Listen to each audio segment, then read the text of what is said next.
Hey everybody, we live in interesting times. Well, tomorrow we do, because tomorrow, over 1 ton of Soviet-era satellite system originally destined to land on Venus is going to land on Earth. Definitely. So is it going to hit your house? Or even hit sleeping Wiley?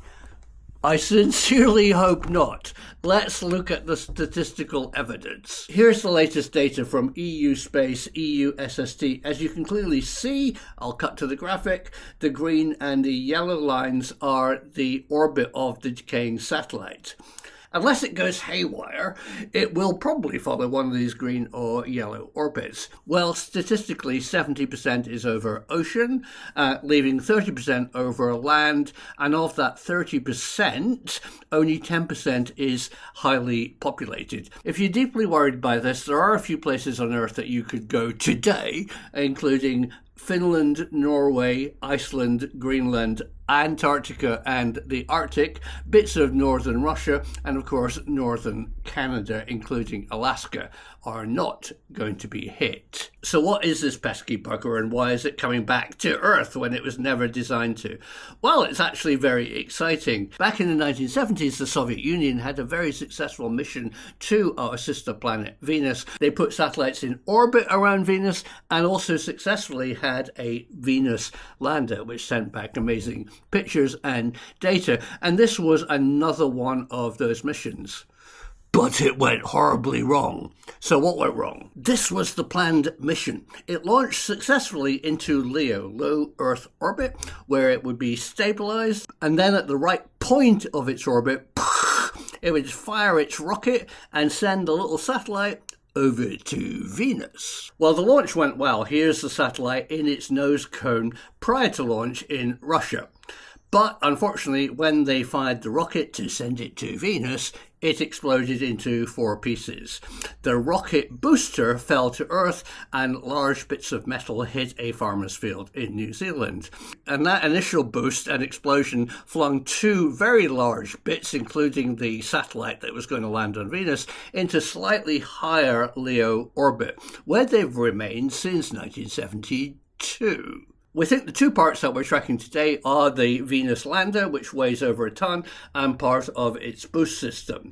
And that has been tracked since 1972. Why is it going to fall to Earth tomorrow?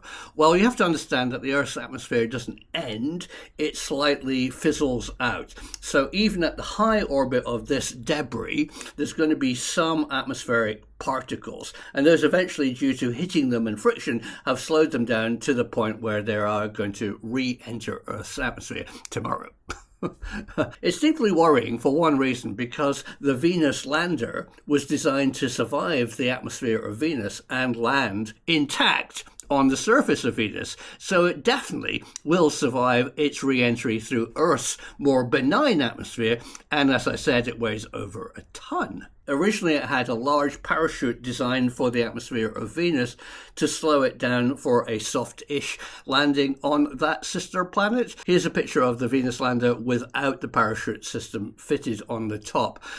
Experts think that over the years it probably has decayed, and almost definitely, even if it hasn't decayed, won't fully operate. It'd be brilliant if it did. Then we'd see it slowly floating down through Earth's atmosphere and missing your house. But sadly, I don't think the parachutes are going to deploy. Let's see what happens tomorrow. All us bunnies on the surface of Earth can do is to track it.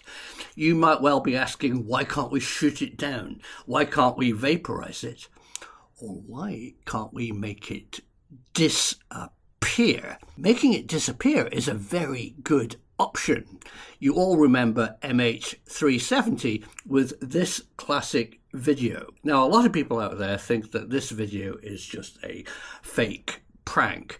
But one person who doesn't is Ashton Forbes. Ashton Forbes and I have had various discussions about the MH370 disappearing video, and there's a number of aspects where I think, as an independent science researcher, he might be onto something very interesting. The physics behind making something dematerialize or move into another realm actually exist. Now, the chances of somebody weaponizing that system and having it deployed, Ashton thinks it's the US Navy, I think is quite low.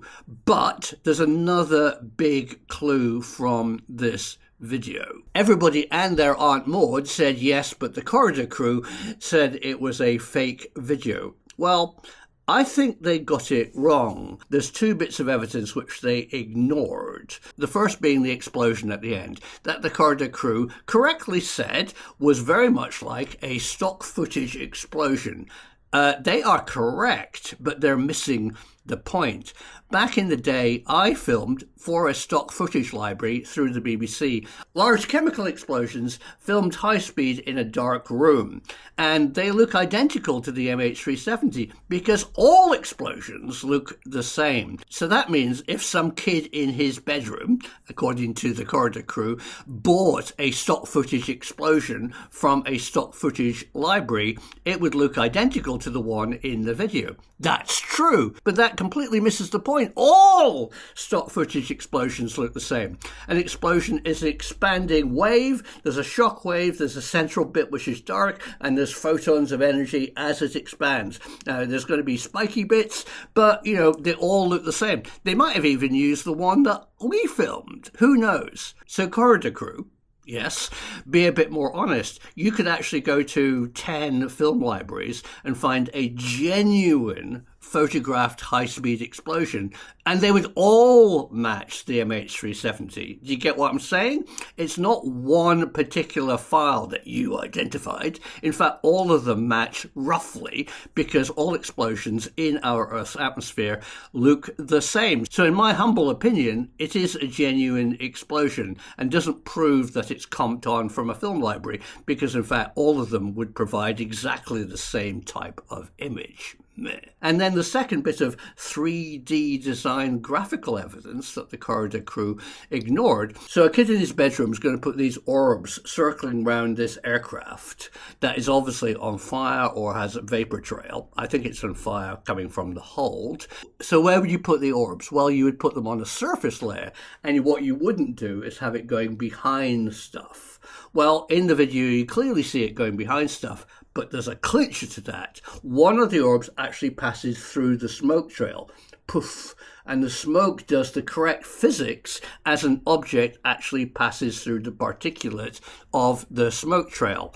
Now, it's possible to do that, but why bother? If you're a kid in your bedroom making this very quickly after the crash, you just put it as a surface layer. You certainly wouldn't make the orb go through the smoke trail. I think that's very intriguing. You have to remember that this video first appeared on Twitter, I believe, just a few days after MH370 disappeared. That's super quick for some amateur designer to do it. It might have been done in a large graphics facility, but I don't think some kid in their bedroom actually produced this. So what's the evidence that MH370 was actually shot down? Well, first of all, you have to ask the question, why? Well, pretty well. The only country that would benefit from the passengers on board the plane not getting to Beijing would be the United States. As a private pilot who studies aviation disasters, as we all do, it seems quite clear that it was probably a lithium-ion battery fire very close to the avionics bulkhead in the large 777. This fire could have been anywhere in the cargo hold, which has a halon extinguisher system, but no, it was right up against the avionics bulkhead. We saw that the aircraft lost its navigation system, its squawk code, and any radio communication, which could be caused by a fire right up against the avionics bulkhead. Was that fire deliberately started to crash the plane? I've no idea, but there's good conspiracy theory that the entire nanochip design company, who were all on board and all for some reason going to Beijing. At the time, that nanochip design technology was not available in China, and here was a team from either Singapore or Taiwan going to Beijing. Why and who would benefit from stopping them? What apparently happened on board the 777 is a fire did break out.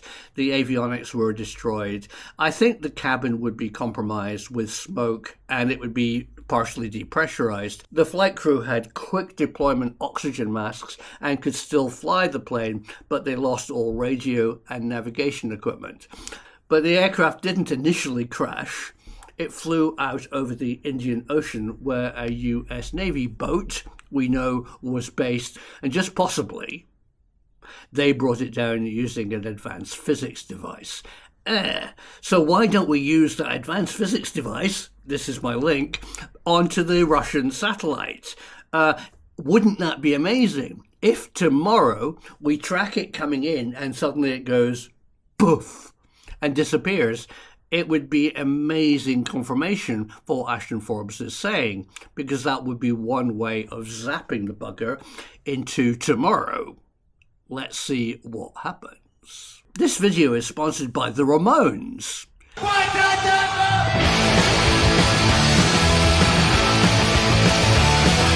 You think I'm joking? Well, I'm not. Thank you, the Ramones. In fact, I am an old 1970s punk, now in my mid-60s, and with a bit of hearing loss. Thank you.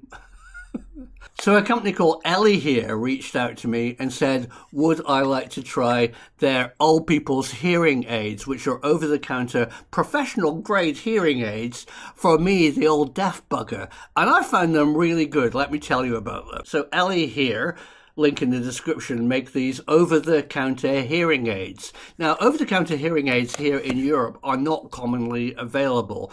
They're still highly regulated. You can buy them freely in the United States, but here in Europe, you really can't. You have to go to a hearing specialist, and hearing aids here in France are either free, thank you, France, or for really high-quality ones that have Bluetooth connection like these Ellie here ones do, and also AI voice translation that these Ellie here ones do, you have to pay thousands. My darling wife has a pair of hearing aids which she bought here in France.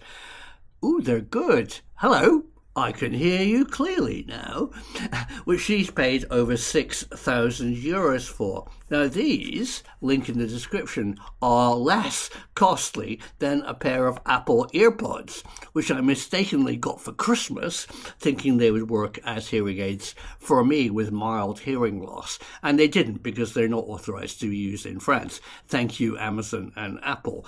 But these over-the-counter Ellie Hear units work really well. They come, as I'm putting it in, with a full software which measures your hearing loss. Ooh, stereo. And with a free consultation to a hearing aid specialist. These are working really well. There's various settings for being in a pub, a restaurant, a noisy environment, or for noise cancellation for saying in an airplane or driving a car. But they have a special AI function that I was very intrigued to test. They do voice translation. These are the Babel fish of Hitchhiker's Guide to the Galaxy, or the universal translator from Star Trek. When paired to a phone, you can put this in front of a French speaker and say, "Parlez-vous français?" And they go, yes, in French, and you hear the translation less than a second later in your earpiece. So does it work? Yes, I've tested it. As long as the person knows to speak reasonably slowly and pause after every sentence and wait for me to go, oh yeah, the appointment's on Thursday at 2 p.m. and not just prattle on because it runs out of buffer, but as long as they stop. And also it shows them what they're saying and the translation. And when I speak, it shows the text in French. Oh, so as an old punk, thank you, the Ramones, I've actually been enjoying the Ellie here hearing aids. You can get yours with a discount. Thank you, Ellie here. I can hear clearly now. So now that we can all hear each other, Let's go back to the satellite crash and not talk about satellite crash, but talk about some vastly important new research that's come from my mate Joshua Bertrand. Joshua Bertrand has done excellent research with new information about vacuum pseudo-satellite long loitering aerogel observation craft. He shared the patents with me from the Department of Energy for these devices built probably at the Los Alamos lab as pseudo-LEO satellites, long loitering. You're talking about devices which fly up about 80,000 feet. They have a metamaterial skin, which means that they refract radar energy, and they're probably white, so at that altitude you just wouldn't see them. And they have the ability to long loiter over a zone, and probably there's a constellation of them. So with the constellation, you can do offset synthetic aperture radar to actually observe the entire Earth. And this isn't a Pentagon project. No, it's an NRO or Department of Energy product for North America, and maybe to be shared with the Five Eyes network. Who knows? But what are they, and what's the relationship to the Tic Tac? Well, latest information shows that a university in Florida have now confirmed that they are real. They've actually got flying replicas of this vacuum buoyancy aerogel. So you're all shouting, that doesn't work. Well, let me explain the physics behind it. So what's lighter than air if you're going to make a balloon? Well, hydrogen and helium. No, there's something lighter than hydrogen, and that is no air, a vacuum. If you could contain a vacuum, which is obviously depressurized air, in a cylinder, it would be buoyant. This was actually done in Spain in the 17th or 18th century, where large iron spheres were evacuated of all air, and they would become buoyant, but the weight of the metal was more than the buoyancy it produced. Scroll forward to the 1930s, where aerogel comes along, and now scroll forward to the cusp of the 20th and 21st century, where a novel type of aerogel called air alloy, imagine a foamy light metal like aluminum, which is expanded with the vacuum holes in all the little cells, a bit like styrofoam, but with a vacuum inside it. If you make a lump of this big enough, it will be buoyant because of the vacuumness of it. The interesting thing that Joshua Bertrand discovered in the DOE patent they filed is to have any buoyancy, the craft needs to be about 40 foot long, and the ideal shape would be tic-tac shaped. Now you're all shouting at me, you old punk idiot. Well, hang on a minute, let's look at some facts. The Tic Tac UAP seen by Alex Dietrich and Commander Fravor might have been a DOE pseudo-satellite drone. Let me share with you some facts which are often ignored. So it was seen in something called an MOA, a military operational area.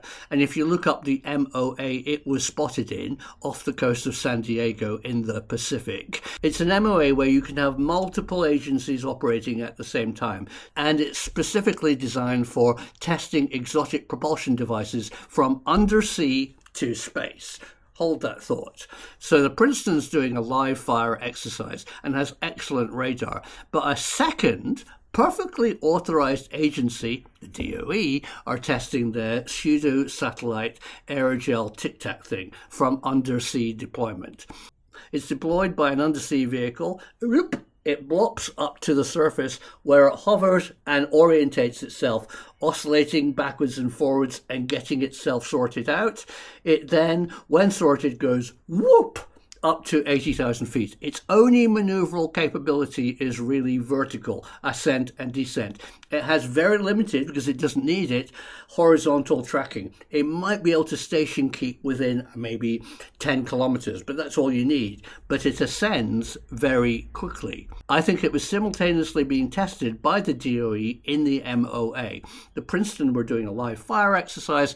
Anything that compromised that, they had to stop it. They saw these weird stuff all over the place on radar, and they sent Dietrich and Fravor, excellent choice, to go and find one. And there it was, oscillating as it sorted itself out, and then went zoop right up. Now, nowhere in Commander Fravor's description did he say it went horizontal. Fravor started a spiral descent, imagine, while Dietrich stayed at altitude. Fravor goes down as the thing goes up. So due to his movement, parallax, it looked as if the Tic Tac was actually having some horizontal movement, but in fact he was the one moving sideways while the Tic Tac was just going vertically up. And the second piece of real information, not speculative information, was it appeared again at their CAP point, or CAP. And that's where the F-18s go back and hold, and then one at a time return to their aircraft carrier, the CAP. That means if it went to the CAP or CAP point, let's call it that, it must have fast horizontal speed. Not necessarily. What it could have happened is that there was more than one, because they saw lots on radar from the Princeton. One might have descended down to the CAP. You'd think there would be a geographical area that the DOE had logged with the control authority of the MOA to say we're operating over here, Princeton's live fire exercise is over there, and as long as we all communicate, everything's happy. The one person who knows the answer to this is the controlling authority of the MOA, which I believe is in San Diego. Tell us on that day when Commander Fravor and the Princeton were doing their exercises and the Tic Tac was seen, who else was in your MOA? That would be the end of the story. If the controlling authority said, yes, there were multiple people, including a defense contractor, testing an exotic propulsion craft in the same MOA on the same day. But maybe we'll never know, because tomorrow, the Kosmos satellite is going to wipe out all life on Earth. Like the dinosaurs. No, that's not true. It will probably hit the ocean. The truth is out there.